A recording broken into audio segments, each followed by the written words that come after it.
Hi everyone, we're just back from a few days doing some videos in and around Yorkshire. We've had a great time in York where we've looked at it from a local's perspective as we used to live there. We also spent a lovely day in and around Fountains Abbey and Studley Royal Water Park, which is a UNESCO site. And we were fortunate. It was a lovely day and we managed to spend an entire morning and afternoon wandering around the area. We've also just started to finalise a short video around about Ripon, which is one of the smallest cities in England. Also in this time, we've been getting to grips with the Sony A7rVI. It's been 3 months now since we've had this camera. And we've fitted now in a little bit more wildlife photography, a little bit more landscape photography, and a little bit of videography with it. And I thought it was now a good time to say what I feel are really the top 6 or 7 things that I love about this camera. So I put together just a short overview of the things that I actually like personally and the things that I'm using mostly now with this camera. And hopefully these 7 things can give you a little bit of inspiration yourself and show you what the camera is truly capable of. So let's get started. So first up, the amazing resolution of the camera. I don't know how many times I've been out and I've not had my telephoto lens with me and I've just had the standard lenses and I've really wanted to crop in on something close. Well, now I can do it in post, and whilst this can't replace a telephoto lens, it still allows me to grab a picture that otherwise would have been almost impossible. And the amount you can crop never ceases to amaze me. Second thing I love is the pre-capture of the camera, and this truly feels like you're cheating. It shouldn't be possible. So for example, here I was actually testing out the AI autofocus on this baby long-tailed tit, which by the way is absolutely fantastic. You can see here hardly ever misses the eye autofocus.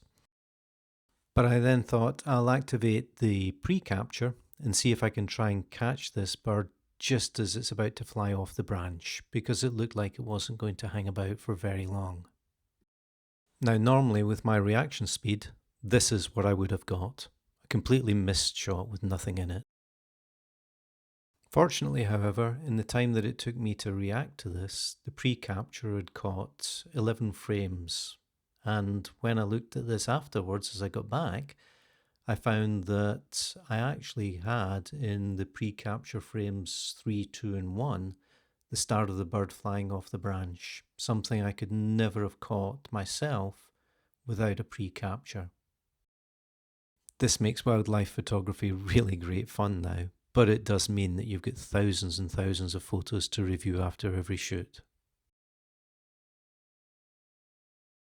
Another thing I've started to love about this camera is how much I can start to recover in post-processing from the shadows and from the highlights. When I'm using the mechanical shutter and I've got the ISO below around about 400 or so, then the dual gain and the 14-bit color depth allows me to really pull so much information out of the shadows and a little bit more out of the highlights as well. The next thing is the 30 frames per second blackout free shooting with the electronic shutter and full resolution. This is absolutely amazing to use. This was handheld with a large telephoto lens, and the blackout free allows you to see through the lens what's actually happening, and at least you can try and keep everything in frame.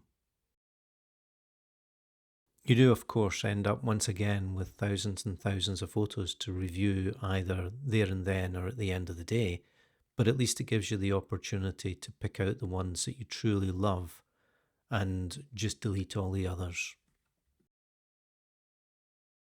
Now, because I upgraded from an R4 to the R6, the next thing that I absolutely love is the 8.5 stops of IBS. If I was out photographing landscapes and typically I wanted to get something with some moving water or blur the water, I would always have a tripod with me. Now I'm beginning to wonder whether I need to take it all the time. I did this quick test with a telephoto lens, handheld, looking at a lock gate and blurring the water, and also seeing how stable I could keep it to still get the legibility of the writing. What I found was that I could really push this beyond 2 seconds, and somewhere between about 2 and 4 seconds I could hand hold it and still get an acceptable shot, which is, for me, quite amazing. With 4K video at 120 frames a second, the opportunity to be able to slow footage down and crop in footage is amazing. Here's a quick example of a bat coming out of a hole in the side of the house. I could crop in a bit, slow it right down, and you can actually see the bat emerging and flying off. And here's another example of some geese flying off over a pond at a water park.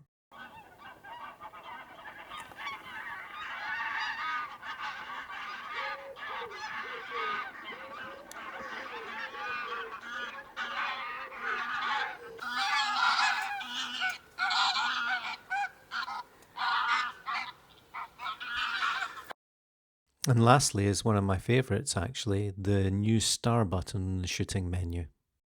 This allowed me to set up a series of presets for all of my shooting styles, whether it's for photography, videography, or even the slow and quick settings. The simplicity of putting names to each of these so that it's easy for me to see which one I'm using, which one I want to switch to next is absolutely fantastic. And when coupled with setting the C1 button up for the shoot mode switch, I can change between each of these in the blink of an eye. This for me is truly game changing. It's such a simple addition to the camera and the functionality of the camera, but it really makes it so much easier to be able to switch between photography and videography and between the different styles. I absolutely love that Sony has introduced this now. So that's my 7 favourite features that I've been using with the Sony's A7R6 currently. Drop me a note below if you want me to go into any more detail about any of these features, how to set them up, how to get the most out of the camera with them. Or indeed, let me know what your favourite features are, if there's something you think I've missed and I should be looking at. I'm still exploring what the camera can do myself. Also, if you've liked the video, then please drop us a note, like, subscribe. It really helps us a lot, but it also lets us decide what we want to do in the future and the types of videos we want to make that are interesting and informative for everyone. So once again, thank you very much, and until the next video, I'll see you soon.